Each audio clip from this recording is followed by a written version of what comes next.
અમરેલી જિલ્લામાં સરકાર દ્વારા ચક્કરગઢ રોડ ખાતે આવેલા ખેડૂત તાલીમ કેન્દ્રમાં રવિ કૃષિ મહોત્સવનું આયોજન કરાયું હતું, જેમાં સંસદીય સચિવની હાજરીમાં કોંગ્રેસના પૂર્વ સાંસદ વીરજી ઠુમ્મર સહિતના કાર્યકર્તાઓએ હોબાળો કરતા પોલીસે કોંગ્રેસી કાર્યકર્તાઓની અટકાયત કરી હતી। અમરેલી જિલ્લામાં તાજેતરની સ્થાનિક સ્વરાજ્યની ચૂંટણીમાં કોંગ્રેસનો વિજય થતા અમરેલી જિલ્લામાં કોંગ્રેસ પક્ષ ફરી સજીવન બન્યો હોય તેમ અમરેલીના રવિ કૃષિ મેળામાં અમરેલી જિલ્લાના કોંગ્રેસ આગેવાન પૂર્વ સાંસદ વીરજી ઠુમ્મરની આગેવાનીમાં 50થી વધુ કોંગી કાર્યકર્તાઓએ વિરોધ કરતા નાસભાગ મચી હતી। આથી પોલીસે વિરોધ કરી રહેલા કોંગી આગેવાનોની અટકાયત કરી પોલીસ હેડક્વાર્ટર લઈ જવામાં આવ્યા હતા। પોલીસે કોંગ્રેસ આગેવાનોને અટકાવ્યા હતા, પરંતુ સંસદીય સચિવને એક આવેદનપત્ર આપવાનું જણાવતા કોંગી આગેવાનોએ મુખ્યપ્રધાનને ઉદ્દેશી આવેદનપત્ર આપ્યું હતું। બાદમાં તમામ કોંગી આગેવાનોની અટકાયત કરાઈ હતી।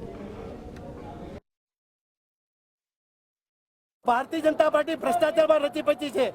બહેનોને પણ આમાં સલામતી રહી નથી। ખેડૂત માયડો ફરે છે અને આવા નિંદક મેળા કરે છે, એનો અમે વિરોધ કરવા માટે અને અમારું આવેદનપત્ર આપવા આવ્યા છીએ।